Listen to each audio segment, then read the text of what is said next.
Encore une fois, nous sommes ensemble par des moyens électroniques.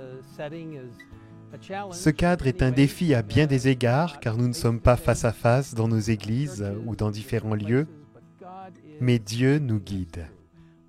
Je vous encourage à avoir de l'espoir, à être les mains et les pieds de Dieu pour aider à apporter l'espoir et la guérison. Vous savez, Dieu nous montre le Christ qui va bientôt revenir.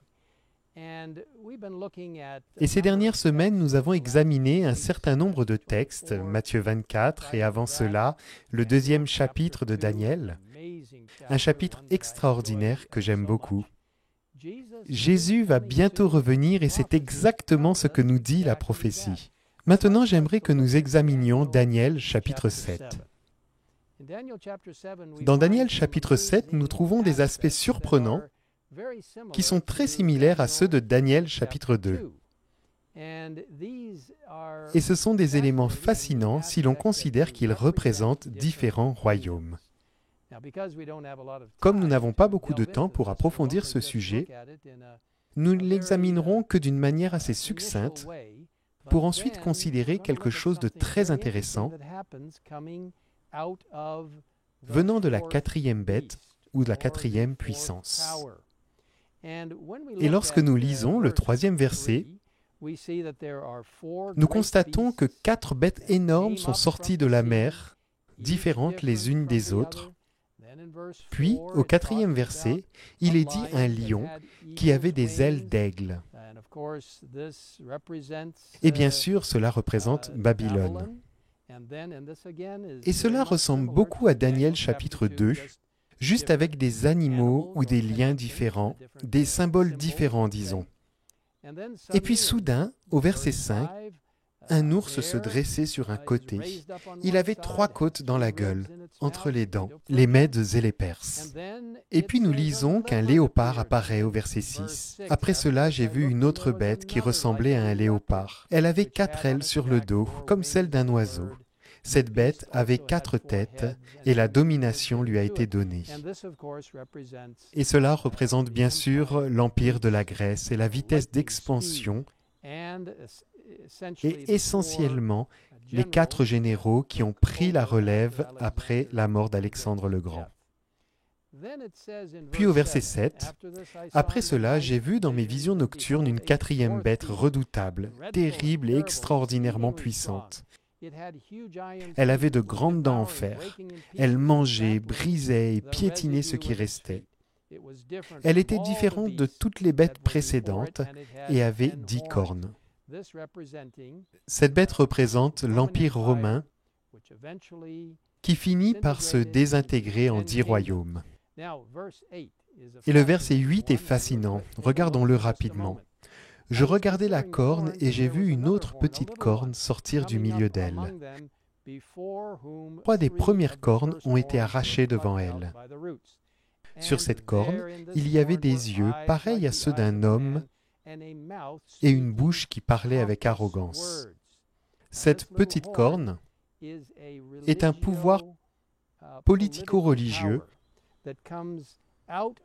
qui vient du dernier royaume que nous avons vu. Et ce royaume particulier, ce pouvoir politico-religieux, parle avec arrogance et essaie de changer les temps et la loi. Et bien sûr, le chapitre 8 de Daniel approfondit le sujet. Je veux vous dire qu'il y a une grande tentative de changer la loi de Dieu. Et elle a déjà été changée, mais pas en réalité, car nous pouvons encore observer le 7e jour du sabbat. C'est le sceau de Dieu, sa connexion spéciale, sa compréhension pour nous qu'il est le Créateur, qu'il a l'autorité. Je veux vous dire que Dieu finira par l'emporter et que cette petite corne ne gagnera pas, parce que Dieu a le contrôle des choses. Je voudrais vous lire un passage très intéressant de la Tragédie des siècles, page 635. Quand la réforme du jour du repos et le retour au 4e commandement se propageront, le rejet de la loi deviendra quasiment universel. Le 4e commandement, bien sûr, concerne l'observation et le souvenir du 7e jour du sabbat par la puissance de Dieu. Les enseignements des conducteurs religieux ont ouvert la porte à l'incrédulité, au spiritisme et au mépris de la loi de Dieu. C'est sur eux que repose la responsabilité de l'iniquité qui règne dans la chrétienté. Chers amis, alors que nous traversons des temps très difficiles, prenez courage. Soyez les mains et les pieds du Christ et apportez la guérison et l'espoir. En indiquant aux personnes le message des 3 anges d'Apocalypse 14 et du 4e ange d'Apocalypse 18, tous liés à Daniel 7 et Daniel 8. Dieu vaincra, Jésus revient bientôt. Laissez-moi prier avec vous. Père qui est aux cieux, merci d'être aux commandes. Merci pour la façon dont tu peux contrôler notre vie et le destin de ce monde. Merci pour le message des 3 anges. Merci pour les prophéties qui nous ont été données pour nous aider à comprendre que même si des jours difficiles nous attendent, tu vaincras et que ton précieux 7e jour du sabbat, le sceau de Dieu, finira par triompher. Seigneur, sois avec chacun de nous, alors que nous proclamons ta parole par des actes merveilleux de bonté, en indiquant aux autres la sainte parole de Dieu et les prophéties qui nous indiquent le prochain retour de Jésus. Nous te demandons toutes ces choses au nom du Christ. Amen. In Christ's name, amen.